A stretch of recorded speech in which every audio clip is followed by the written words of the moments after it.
தமிழகத்துக்கு வருகை தரக்கூடிய பாரதத்தின் பிரதமர் மரியாதைக்குரிய திரு நரேந்திர மோடி அவர்கள் பல்வேறு திட்டங்களை தமிழக மக்களுக்கு அர்ப்பணிப்பதற்காக ஒவ்வொரு முறை அவர் தமிழகத்துக்கு வரப்போதும் பார்த்தீங்கன்னா சென்ற வாரம் மதுரை வந்திருந்த போது எய்ம்ஸ் மருத்துவமனையை தமிழக மக்களுக்காக குறிப்பாக தென் தமிழகத்திலே உள்ள மக்களுக்கு ரொம்ப பயன்பெறும் விதமாக எய்ம்ஸ் ஆஸ்பத்திரி வந்து திறக்கப்பட்டது. அதே போல் நாளைய தினம் திருச்சி வருகை தரக்கூடிய பிரதமர் அவர்கள் புதன்கிழமை நாளை மறுநாள் வரக்கூடிய பிரதமர் அவர்கள் பல்வேறு திட்டங்களை தமிழக மக்களுக்கும் நாட்டுக்கும் அர்ப்பணிக்க வருகை தருகிறார். அது மட்டும் இல்லாமல் என்டிஏ நடத்தக்கூடிய மாபெரும் பொதுக்கூட்டத்திலே கலந்து கொண்டு திராவிட முன்னேற்ற கழகத்தோட அவல ஆட்சி, குறிப்பாக இந்த 5 ஆண்டு காலம் தமிழக மக்கள் விடியல் என்ற நம்பிக்கையோடு வாக்களித்து பட்ட அவதி அவஸ்தை எல்லாத்தையுமே தமிழக மக்களுக்கு தெளிவாக எடுத்துரைத்து வரப்போகின்ற சட்டமன்ற தேர்தலிலே தமிழக மக்கள் எதிர்பார்க்கக்கூடிய அவர்களுக்கு தேவைப்படக்கூடிய இந்த டிசர்விங் கவர்மெண்ட்னு சொல்லுவாங்க, அந்த மாதிரி தமிழக மக்கள் டிசர்வ் செய்யக்கூடிய ஒரு டபுள் இன்ஜின் சர்க்கார், மத்தியில் இருக்கக்கூடிய அரசாங்கம் தரக்கூடிய நல்ல திட்டங்களை உள்ளபடியே தமிழக மக்களுக்கு எடுத்து சென்று தமிழக மக்களை இந்த இலவச கலாச்சாரத்திலிருந்து எடுத்துட்டு வந்து ஒரு உண்மையான வளர்ச்சி பாதையிலே செல்லக்கூடிய ஒரு அரசாங்கம் அமைவதற்கான ஒரு மாபெரும் பொதுக்கூட்டமாக பிரைம் மினிஸ்டர் வந்து எத்தனையோ நாடுகளுக்கு செல்கிறார்கள். இந்தியாவில் எத்தனை மாநிலங்கள் இருக்கின்றன, இருந்தாலும் தமிழக மக்கள் மீது எவ்வளவு ஒரு கவனம் இருந்தால், ஏற்கனவே ஜனவரி மாதம் 23ஆம் தேதி மதுராந்தகத்துக்கு வருகை தந்தார்கள். அதுக்கப்புறம் மார்ச் 1 மதுரைக்கு வந்தாங்க. இப்போ மார்ச் 11 திருச்சிக்கு வராங்க. ஸோ இத்தனை வேலைப்பாடுகளுக்கு நடுவே தொடர்ச்சியாக தமிழகத்துக்கு நீங்கள் 2024 பார்லிமெண்ட் எலெக்ஷனுக்கு அப்புறமே பார்த்தீங்கன்னா கூட எத்தனையோ முறை தமிழகத்துக்கு தொடர்ச்சியாக வந்து திட்டங்களை வாரி வழங்கி கொண்டிருக்கிறார்கள். பட்ஜெட்டில் கூட பார்த்தீங்கன்னா தமிழகத்துக்கு எத்தனையோ நல்ல திட்டங்கள் வருவதற்கான சாத்தியக்கூறு ஏற்பட்டிருக்கு. ஸோ தமிழகம் மீது எப்போதும் அதிக அக்கறை கொண்ட பிரதமராக நரேந்திர மோடி அவர்கள் இருந்து கொண்டு வருகிறார்கள். இந்த என்டிஏ கூட்டணி ஒரு மிக பலமான கூட்டணி, வலுவான கூட்டணி. ஏற்கனவே மதுரையெல்லாம் இருக்கக்கூடிய கூட்டம், அங்கே சேர்ந்த கூட்டம் வந்து ஒரு வெற்றிக்கான சூழ்நிலையை ஏற்படுத்தி எதிர்கட்சிகள் இன்னைக்கு புலம்பும் நிலையை ஏற்படுத்தி இருக்கிறது. இன்னைக்கு வந்து திமுக பார்த்தீங்கன்னா முதல்வருக்கும் சிதம்பரம் போன்ற நபர்களுக்கும் அதிமுக மேல் அதிக பாசம் வந்துருச்சு. பிஜேபி கிட்ட மாட்டிக்காதீங்க அப்படின்னு சொல்றாங்க. ஸோ அதிமுகவை காலம் முழுவதும் எதிர்த்த திமுக இன்னைக்கு அதிமுக மீது இன்னைக்கு பாசம் கொண்டு அவங்களை காப்பாற்ற முயற்சி செய்யக்கூடிய ஒரு சூழ்நிலை ஏற்படுத்த பார்க்கிறார்கள். இது என்னன்னு கேட்டீங்கன்னா தோல்வி பயம். இன்னைக்கு என்டிஏ கூட்டணி பலமாக இருக்கிறது. பாஜகவும் அதிமுகவும் ஒன்று சேர்ந்து, அதாவது ஒன்று சேருவது என்பது தலைவர்கள் லெவலில் கிடையாது, தொண்டர்கள் லெவலில், இன்னைக்கு அடிமட்ட லெவலில் தொண்டர்கள் மத்தியிலே ஒரு பிணைப்பு ஏற்பட்டிருக்கு. ஸோ இந்த பிணைப்பின் காரணமாக நிச்சயமாக ஒரு மிகப்பெரிய அரசியல் மாற்றம் என்பது தமிழகத்திலே நடைபெற போகிறது. அதுக்காக எதெல்லாமோ பண்ணி பார்க்குறாங்க, எப்படிலாமோ ஒரு கன்ஃபியூஷன் உருவாக்கலாம். இந்த கூட்டணி சேராமல் இருக்கணும், 2024 கூட்டணி சேராமல் போனதுனால தான் அவங்க வெற்றி பெற்றார் என்பதை உணர்கிறார்கள். அந்த மாதிரியே 26லையும் சேராமல் இருந்தால் அது அப்படின்னு யோசிச்சாங்க. ஆனால் இன்னைக்கு வந்து ஒரு மிக வலுவான கூட்டணி உருவாகி இருக்கிறது. இந்த கூட்டணி நிச்சயமாக வெற்றி பெறும். அதற்கான மற்றும் ஒரு எடுத்துக்காட்டாக இந்த திருச்சி மாநாடு அமைய போகிறது. அதை நாங்கள் அனைவரும் பிரதமரை வரவேற்பதற்காக எதிர்நோக்கி காத்துக் கொண்டிருக்கிறோம். இன்னும் அந்த சீட் ஷேரிங் பற்றி எந்த ஒரு நடவடிக்கையும் எடுக்கல. மற்ற கட்சிகள்லாம் வந்து தொகுதி பங்கில் முடிச்சுட்டாங்க. இன்னும் பிஜேபி அதிமுக அடியே அந்த தொகுதி பங்கு என்பது போய்க்க முடியல. ஏன்னா முடிச்சாதான் சீக்கிரம் தேர்தல் பண்ணி தொடங்க முடியும். இப்போ அதுக்கான நடவடிக்கை திமுக கூட்டணியில் வந்து நிறைய சிக்கல் இருக்கு, நிறைய பிரச்சனை இருக்கு. அதனால அவசரமா எல்லா முடிவு எடுக்க வேண்டிய ஒரு கட்டாயத்தில் இருக்காங்க. ஸோ எப்பயுமே இந்த தோற்கக்கூடிய கூட்டணி தான் அவசரப்பட்டு நிறைய முடிவுகள் எடுப்பாங்க. தேசிய ஜனநாயக கூட்டணியை பொறுத்தவரை ஒரு வெற்றி கூட்டணி. எங்களுக்குள்ள வந்து கன்ஃபியூஷன் கிடையாது, இந்த கொலாடி சண்டை மாதிரி காங்கிரஸ் திமுக மாதிரி கொலாடி சண்டை கிடையாது. கொள்கை ரீதியாக ஒன்று கூடியிருக்கிறோம். திமுக வீழ்த்த வேண்டும் என்று ஒன்று கூடியிருக்கிறோம். இங்கே யாருமே பவருக்காக அலைஞ்சிக்கிட்டு கிடையாது. எந்த கூட்டணி அமைத்து எந்த இடத்தில் யார் போட்டியிட்டால் வெற்றி பெற்று திமுக வீட்டுக்கு அனுப்ப முடியுமோ, தமிழக மக்களை மீட்டெடுக்க முடியுமோ, தமிழ்நாட்டை மீட்டெடுக்க முடியுமோ அதற்கான ஒரு கூட்டணி. ஸோ எங்களுக்கு அவசரம் இல்லை, இன்னும் கோட் ஆஃப் கண்டக்ட் அறிவிக்கல, இன்னும் காலம் இருக்கிறது. அதற்கு முன்பாக இன்னும் செய்ய வேண்டிய வேலை நிறைய இருக்கிறது. ஸோ அதையெல்லாம் செய்து கொண்டிருக்கிறோம். நிச்சயமாக இன்னும் ஒரு மத்திய தலைமை, அதிமுக தலைமை எல்லாம் சேர்ந்து முடிவெடுத்து சீட் ஷேரிங் என்பது நடைபெற்று எந்தெந்த தொகுதியில் யார் போட்டியிடுகிறார் என்கின்ற செய்தி உங்களுக்கும் தெரியப்படுத்தப்படும். ஓ பன்னீர்செல்வம், சசிகலா இவர்களோட நிலைப்பாடு வந்து தென் தமிழகத்தில் பாஜக இடம்பெற்றிருக்க தேசிய ஜனநாயக கூட்டணி வெற்றியை பாதிக்கிறதுக்கான வாய்ப்பு இருக்கதா சொல்றாங்க. அதை எப்படி பார்க்குறீங்க? எப்போதுமே ஒரு தனிநபர் எந்த கட்சியில் சேரலாம் அப்படிங்கிறது அவரோட விருப்பம். அதில் வந்து எந்த விதமான கட்டுப்பாடும் கிடையாது.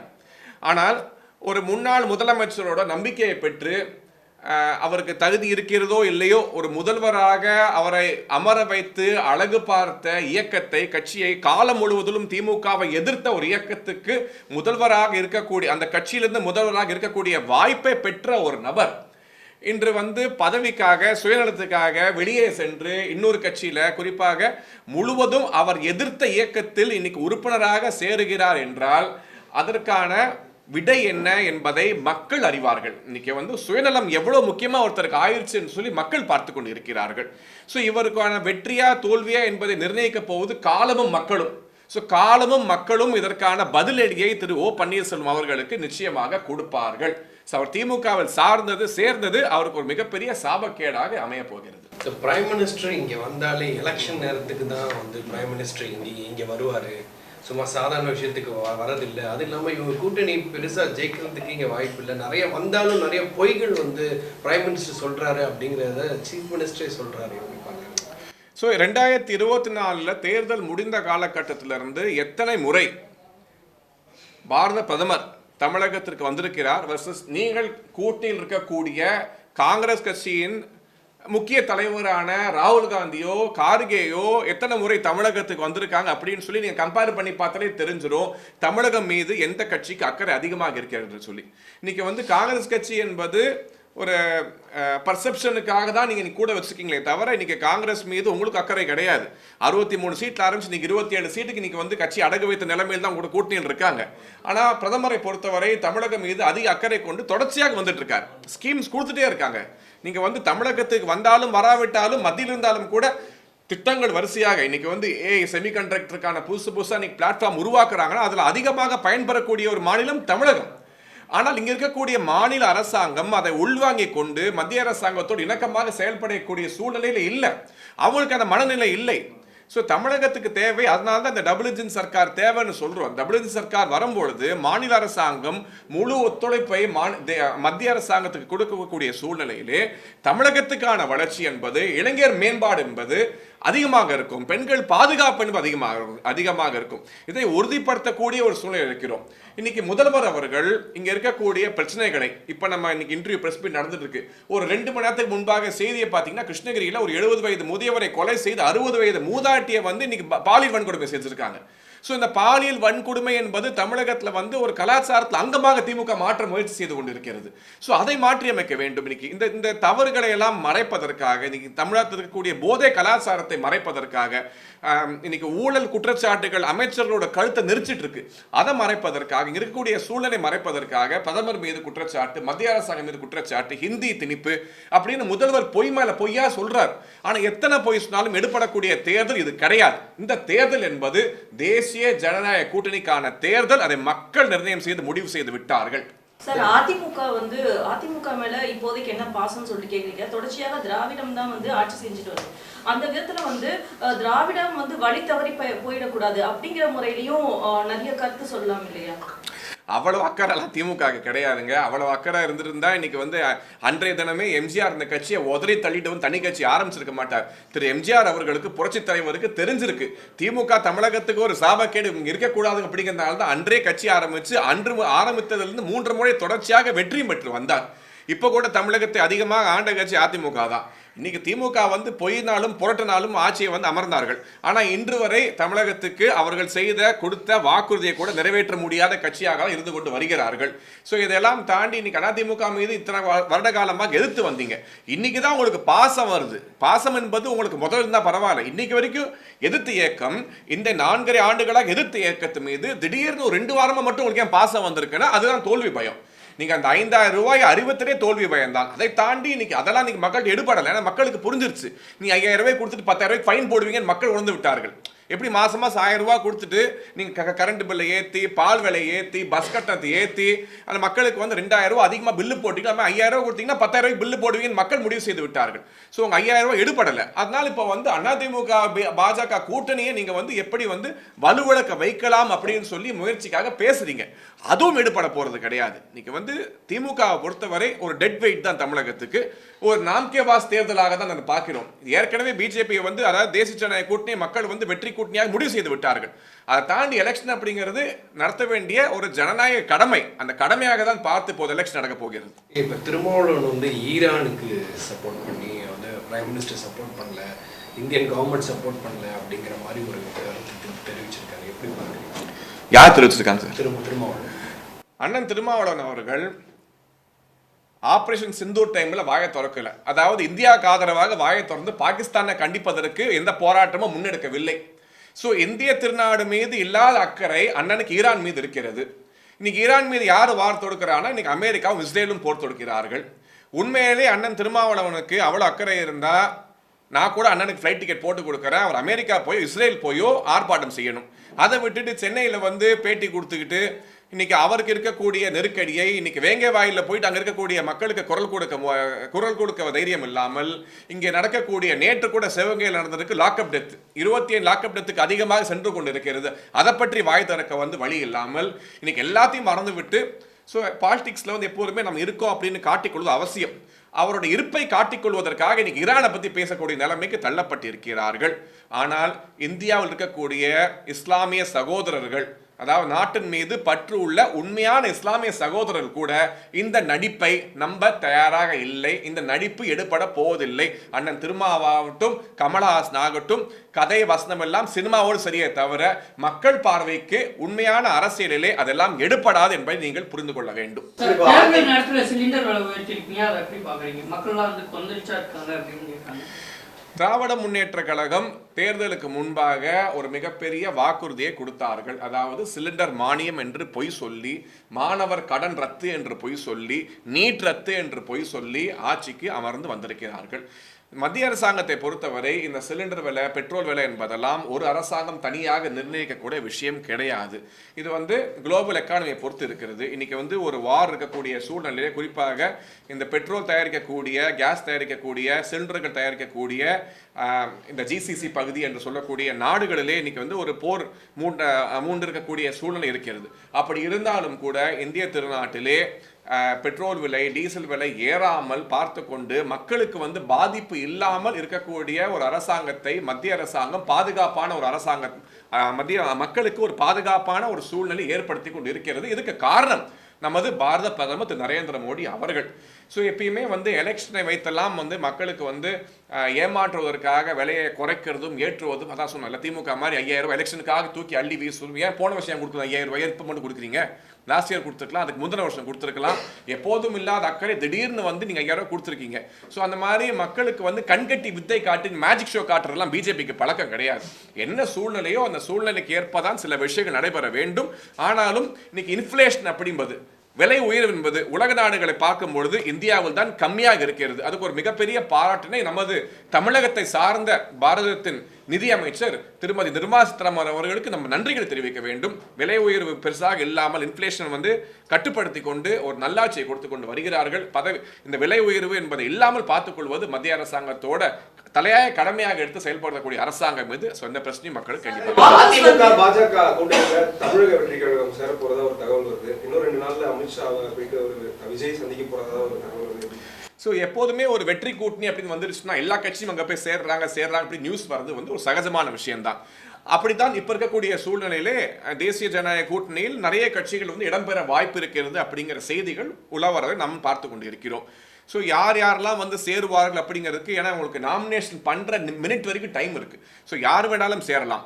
பட் தேசிய ஜனநாயக கூட்டணியை பொறுத்தவரை கொள்கை ரீதியாக அந்த திமுக கூட்டணியை தோற்கடிக்க வேண்டும் என்ற நோக்கத்தோடு செயல்பட்டு கொண்டிருக்கிறோம். ஸோ அந்த நோக்கத்தோடு யார் எந்த கட்சியெல்லாம் உண்மையிலேயே அந்த நோக்கம் இருக்கிறதோ அந்த கட்சியெல்லாம் இணைந்து கொள்ளலாம். ஆனால் அந்த கட்சிக்கு இணைய வேண்டும் என்று நினைக்கக்கூடிய கட்சிக்கு தமிழக மக்களை காக்க வேண்டும், தமிழகத்தை மீட்க வேண்டும் என்கிற உண்மையான எண்ணம் இருக்க வேண்டும். அந்த எண்ணம் இருப்பவர்களுக்கான கூட்டணி தேசிய ஜனநாயக கூட்டணி. இந்த இந்தியாவோட ஃபார்மேஷன் அதுக்காக தான்.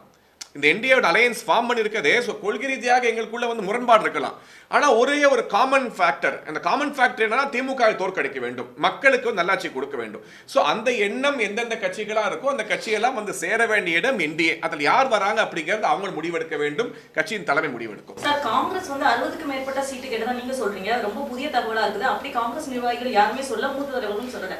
இன்னொன்னு என்னன்னா, திமுகவை நோக்கி பல கட்சிகள் படையெடுத்துட்டு வர்றதுனால அவங்களால எப்படி வந்து அதிகபட்ச சீட்டு கொடுக்க முடியும்? அது ஒரு இது இருக்குது இல்ல. இப்ப அதிமுக பாஜக கூட்டணிக்கு அந்த அளவுக்கு ஃபேம் இல்லாததுனால இவங்க ஒரு லிமிட்டட் சீட் தானே தர முடியும்.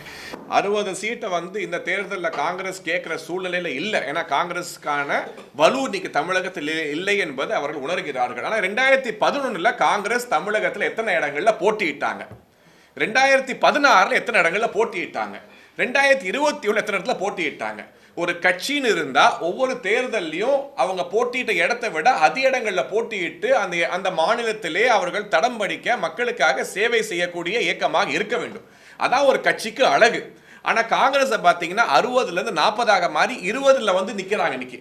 ஸோ படிப்படியாக 20 சீட்டாக தொடர்ச்சிட்டு நிற்கிறாங்க.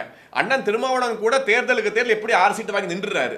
ஆனால் காங்கிரஸ் பாருங்க, தேர்தலுக்கு தேர்தல் அப்படியே அவங்களோட வாக்கு வங்கி இழந்து கொண்டே வந்து தமிழகத்தில் ஒண்ணுமே இல்லாத கட்சியாக மாறிக்கொண்டு வருகிறார்கள். தன்மானத்தை அடகு வைத்து இன்னைக்கு தேர்தல் கூட்டணிக்காக, தேர்தல் கணக்குக்காக போட்டியிடக்கூடிய கட்சிகள் தான். இது ஒரு பக்கா அடிமை கூட்டணி. திமுகவுக்கு காங்கிரஸ் அடிமை, காங்கிரஸுக்கு திமுக அடிமை. ஸோ அடிமை கூட்டணியாக இன்னைக்கு தமிழகத்தில் எடுத்து கொண்டு வருகிறார்கள்.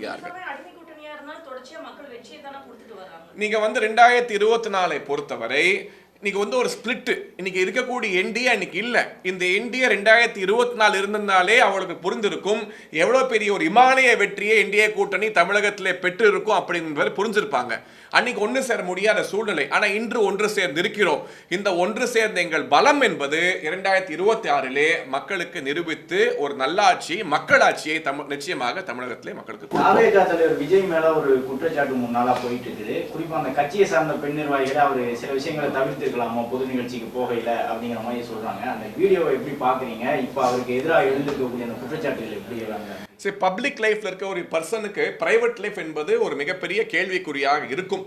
ஆயினும் 2 பக்கம் இருக்கக்கூடிய தரப்பின் வாதங்களை பார்த்து தான் ஒரு கருத்து கூற முடியும். ஆகவே இது அவரோட பர்சனல் விஷயம் என்பதனால் நான் கருத்து கூற விரும்பவில்லை. அதை அவர்தான் முடிவு செய்ய வேண்டும், அதை பற்றி அவர்தான் தெரிவிக்க வேண்டும். தேர்தலில் இது ஏதாவது பெண்கள் வாக்குகளில் தாக்கத்தை ஏற்படுத்துமா? நிறைய பெண் ரசிகர்கள் விஜய்க்கு உண்டு, இது அவங்களுக்கு ஒரு தாக்கத்தை. தமிழக பெண்கள் வந்து ரொம்ப எமோஷ்னலா, ரொம்ப கனெக்டடா இருக்கக்கூடிய நபர்கள். அப்படி இருக்கக்கூடிய பெண்கள் வந்து இந்த குற்றச்சாட்டுகளை பார்க்கும்போது நிச்சயமாக ஒரு மிகப்பெரிய பாதிப்பை ஏற்படுத்துவது நியாயமான விஷயம்தான். ஸோ இதற்கான பதில் என்ன என்பதை தாவேகாவின் தலைவர் தான் எடுத்து கூற வேண்டும். அதை அவர் எப்படி எதிர்கொள்ள போகிறார், எப்படி நடந்து கொள்ள போகிறார், அது வர்த்தில்லையா என்பதற்கான முடிவு அவர் கையில் இருக்கு. அது அவர் தான் வந்து மக்களுக்கு வந்து ஒரு பெரிய ராஜதந்திரி அப்படிங்கிற கருத்தை நம்ம தொடர்ந்து பிரதமர் நரேந்திர மோடி அவர்கள் ராஜதந்திரி அப்படிங்கிறதான் சொல்றோம். அமெரிக்கா அதிபர் உள்ளிட்டவர்களுக்கு சரி சமமானிக்கு உலக அரசியல பார்க்கப்படுறாரு. ஆனால் இப்போ சமீபமா காங்கிரஸ் ஒரு குற்றச்சாட்டு வந்துச்சு, ரஷ்யாவுக்கு இருந்து எண்ணெய் வாங்குறதுக்கான அனுமதியை கூட மோடி கிட்ட இவர் வழங்குற மாதிரி இருக்கு, ட்ரம்ப் வழங்குற மாதிரி இருக்கு. என்ன ஆச்சு நம்ம வெளியுறவு கொள்கை அப்படின்னு?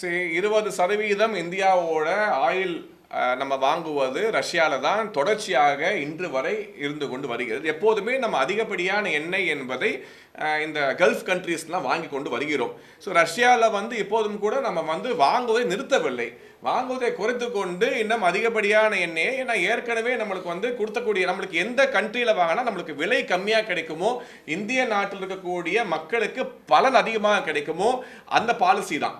முன்பெல்லாம் பார்த்தீங்கன்னா நமக்கு வந்து ஒரு அலைன்மெண்ட் இருக்கணும். நம்ம அலைன்மெண்ட் இப்போ கிடையாது, மல்டி அலைன்மெண்ட் பாலிசி. ஸோ இன்னைக்கு இந்தியாவுக்கு ஈரான் கூடயும் உறவு இருக்கு, இஸ்ரேல் கூடயும் உறவு இருக்கு, இன்னைக்கு இந்தியாவுக்கு ரஷ்யா கூடயும் உறவு இருக்கு, அமெரிக்கா கூடயும் உறவு இருக்கு, இந்தியா யுக்ரைனும் பேசுவாங்க, ரஷ்யாட்டும் பேசுவாங்க. ஸோ இன்னைக்கு ஒரு மல்டி அலைன்மெண்ட், எல்லா நாடுகளோடும் சமமான உறவை வைக்கக்கூடிய சூழ்நிலைக்கு ஒரு இண்டிபெண்டன்ட் பாலிசி. ஸோ எந்த நாடும் இந்தியாவுக்கு டிக்டேட் பண்ண முடியாது, நீ யார்கிட்ட பேசணும் பேசக்கூடாது, நீ யார் கூட தொழில் பண்ணக்கூடாதுன்னு சொல்ல முடியாது. இன்னைக்கு இஸ்ரேல்கிட்ட டெக்னாலஜி இந்தியா வாங்குறாங்க, அக்ரிகல்ச்சருக்காக, வாட்டர் கன்சர்வேஷனுக்காக, ஸோ தண்ணீர் சேமிப்புக்கு, விவசாயத்தை பெருக்குவதற்கு இஸ்ரேல் டெக்னாலஜியை பாரோ பண்ணுறோம், ஈரான்ட்டு இருந்து ஆயில் வாங்குறோம். ஸோ 2 நாடுகளையும் வர்த்தகம் பண்ணுறோம். ஸோ இந்தியாவுக்கு ஒரு multi alignment policy Narendra Modi அவர்கள் தலைமையிலே காங்கிரஸோட ஆட்சி காலத்துலாம் அப்படி பண்ண முடியாது. ஒரு அடிமையாக நம்ம வந்து இந்திய நாட்டை வந்து மாற்றி வைத்திருந்தார்கள். ஆனால் இன்று வந்து நமக்கு இண்டிபெண்டன்ட் பாலிசி, நம்ம ஒரு டெமோக்ரஸி, ஒரு பலமான நாடாக திகழ்ந்து கொண்டு வருகிறோம். ஸோ ஆகவே இப்படிப்பட்டிருக்கக்கூடிய சூழ்நிலையிலே நம்ம எந்த நாட்டில் வந்து எண்ணெய் வாங்கலாம், கச்சா எண்ணெய் வாங்கினால் நம்ம நாட்டுக்கு பலனோ, நமக்கு வரி கம்மியாக இருக்குமோ, வருமோ, நமக்கு அதிக பலன் வருமோ அந்த நாட்டிலே பர்ச்சேஸ் பண்ணி நாட்டு மக்களுக்கு அந்த பலனை நேரடியாக தரக்கூடிய ஒரு அரசாங்கம் மத்திய அரசாங்கம். சார், மகளிருக்கு 5000 ரூபாய் எவ்வளவு பேர் இந்த நிகழ்ச்சியில பங்கேற்பாங்க? இது என்டிஏ ஒரு கூட்டணி கட்சி தலைவர் பங்கேற்பாங்களா இல்ல பிஜேபி சார்ந்தவர்கள் மட்டும் பங்கேற்பாங்க? எல்லாமே வந்து என்டிஏ கூட்டணி நிகழ்ச்சிகள் தான். இந்த கடந்த 2 நிகழ்ச்சிகளுமே என்டிஏ நிகழ்ச்சிகள். இதுவும் ஒரு மாபெரும் பிரம்மாண்டமான என்டிஏ நிகழ்ச்சி. ஒவ்வொரு பகுதியிலுமே வட தமிழ்நாட்டுக்கு மதுராந்தகத்திலும் தென் தமிழகத்துக்கு மதுரையிலுமே இப்போ வந்து மத்திய தமிழகத்தை கணக்கு செய்து திருச்சியிலே நடைபெற்று கொண்டு வருகிறது. எல்லா ஊர்களிலுமே 4-5 லட்சம் நபர்களுக்கு மேல் கலந்து கொண்டு வருகிறார்கள். அப்போ அதையும் தாண்டி இன்னும் அதிக நபர்கள், ஏன்னா வாகனங்கள் அந்த பகுதியில் வாகனமே கிடைக்க மாட்டேங்குது புக் பண்ணுறதுக்கு. அத்தனை வாகனங்களும் மாற்றி மாற்றி ஒவ்வொரு கட்சியாக எடுத்துக்கொண்டு பிரதமரை பார்ப்பதற்கு, அண்ணன் திரு எடப்பாடி பழனிசாமி பார்ப்பதற்கு, அவர்கள் பேசுவதை கேட்பதற்கு, திமுக அட்டாக் பண்ண என்னெல்லாம் சொல்ல போறாங்க, என்ன திட்டங்கள் கொடுக்க போறாங்க அப்படின்னு பார்ப்பதற்கு கேட்பதற்கு மக்கள் ஆவலோடு இருக்கிறார்கள். ஸோ ஒரு மிகப்பெரிய எண்ணிக்கையிலே இந்த ஊர்களில், ஏன்னா ஒவ்வொரு தடவை மாநாடு போடும்போது பார்த்தீங்கன்னா 7 கிலோமீட்டர் 10 கிலோமீட்டருக்கு டிராஃபிக், மக்கள் உள்ள வர முடியல. ஸோ காவல்துறையோட ஒத்துழைப்பு என்பது மதுரை போன்ற இடங்கள் ரொம்ப கம்மியாக இருந்தது. ஸோ இந்த முறை அந்த ஒத்துழைப்பு எல்லாம் உறுதியாக இருக்க வேண்டும். நடப்பது பிரதமர் நிகழ்ச்சி. ஸோ அதற்கான ஒத்துழைப்பு இருக்க வேண்டும் என்பதையும் நாங்கள் வலியுறுத்தி இப்போ நிகழ்ச்சியை வந்து ஒரு மிகப்பெரிய வெற்றி நிகழ்ச்சியாக மாற்றுவதற்கு களத்திலே வேலை பார்த்துக் கொண்டிருக்கிறோம். மகளிருக்கு 5000 ரூபாய் கொடுத்ததுக்கு சொன்னீங்க. இதுக்கு முன்னாடி வந்து ஸ்டாலின் அவர்கள் கொடுத்தார்களா அப்படின்னு சொல்லி, இப்போ எலெக்ஷன் டைம் ஃபண்டை ரிலீஸ் பண்றது எவ்வளவு கஷ்டம்னு உங்களுக்குமே தெரியும். இதை வந்து மகளிர் வந்து ஒரு பெரிய விஷயமா தான் பாக்குறாங்க. இதை நீங்க குறைச்சி எடை போடுறதுக்கு என்ன காரணம்? பொங்கலுக்கு போன வருஷம் பணம் கொடுக்கறதுக்கு முதல்வருக்கு பணம் வரவில்லை. 2024 தேர்தல் நடந்துச்சு. ஸோ 24 தேர்தல் டைம்லையும் கோட் ஆஃப் கான்டக்ட் வந்துச்சு. ஸோ அந்த டைம்லையும் பணம் கொடுக்க முடியாது. அப்பயே அந்த மாதிரி பணத்தை கொடுக்கல. 2024 டைம்ல இதே மாதிரி கோட் ஆஃப் கான்டக்ட் வச்சிருந்தாங்க. அப்போ 2024 கோட் ஆஃப் கான்டக்ட் டைம்லயும் மக்களுக்கு அவதிப்பட்டு இருப்பாங்க. அப்பயும் அவஸ்தை தான். அப்பயும் திமுக அரசாங்கம் தான். ஸோ திமுகனாலே மக்களுக்கு அவதி தான். ஸோ அப்ப மக்களோட அவதி உங்களுக்கு புரியவில்லை. ஏனென்று கேட்டால் அண்ணா திமுகவும் பாஜகவும் தனித்து போட்டியிட்டார்கள். இன்னைக்கு 2 பேர் ஒன்னா போட்டியிட்டால் தோல்வி பயம். ஸோ அன்னைக்கு 2024 வந்து கோட் ஆஃப் கான்டக்ட் உங்களை அஃபெக்ட் பண்ணல.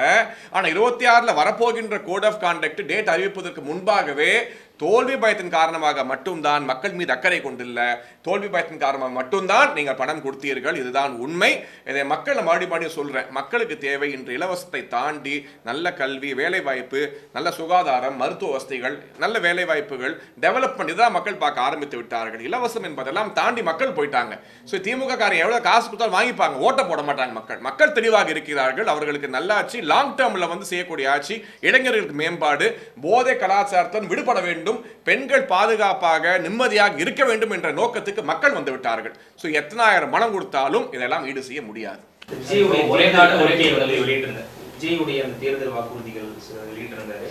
நீங்க சொன்ன மாதிரி ஃப்ரீ வேணாம் அப்படின்ற மாதிரி சொல்றீங்க. ஆனா அவரு வந்து முழு பேருந்துகளுமே இலவசமா பெண்களுக்கு கொடுக்கப்படும் அப்படின்னு பல்வேறு இலவச திட்டங்கள் அறிவிக்கிறாரு. புதுக்கட்சி தொடங்குவதும் இலவசத்தை தமிழக மக்களை திணிக்கிறது எப்படி பாக்குறீங்க? நடிகர் விஜய் வந்து சர்க்கார்னு படம் நடிச்சிருந்தாரு. அதில் கூட பார்த்தீங்கன்னா இந்த ஃப்ரீயாக கொடுத்த மிக்சி கிரைண்ட்லாம் தூக்கி போட்டு உடைக்கிற மாதிரிலாம் சீன் வச்சுருந்துருப்பாரு. ஸோ உணர்ச்சி வசப்பட்டு எடுத்துட்டாரோ அப்படின்னு ஃபீல் பண்ணிட்டு இருப்பாரு. இப்போ இன்னைக்கு வந்து பார்த்தீங்கன்னா சூப்பர் 6 அப்படிங்கிற பேரில் அறிவிச்சிருக்கு. சூப்பர் 6 தானே? சூப்பர் 6 அப்படிங்கிறதே பார்த்தீங்கன்னா ஒரு லாட்ரியோட பேர். ஸோ லாட்ரிங்கிறது வந்து ஏற்கனவே விஜய் கூட நிறைய கனெக்ஷன் இருக்கு. ஸோ அவர் அறிவிச்ச திட்டமும் சூப்பர் 6 லாட்ரிங்கிற பேரெல்லாம் அவர் அறிவிச்சிருக்காரு. ஸோ அவர் அரசியல் கட்சியே ஒரு லாட்ரி போல தான். அடிச்சா லக்கு, ஒரு கேம்பிளிங் தான் அவர். ஸோ கேம்பிளிங் மாதிரி தான் பாலிடிக்ஸ் பண்ணிட்டு இருக்காரு. ஒரு குளோரிஃபைட் ஃபேன் கிளப், ஒரு ரசிகர் மன்றத்தை இன்னைக்கு வந்து அரசியல் கட்சி போல் பக்குவம் இல்லாமல் இதை விட பெரிய ஜாம்பவாங்கள்லாம் இருந்திருக்காங்க. புரட்சிக்கு தலைவர் எம்ஜிஆர் இருந்திருக்காரு, நடிகர் திலகம் சிவாஜி கணேசன் இருந்திருக்காரு, சூப்பர் ஸ்டார் ரஜினிகாந்த் இருக்காரு, திரு அஜித்குமார் இருக்காங்க.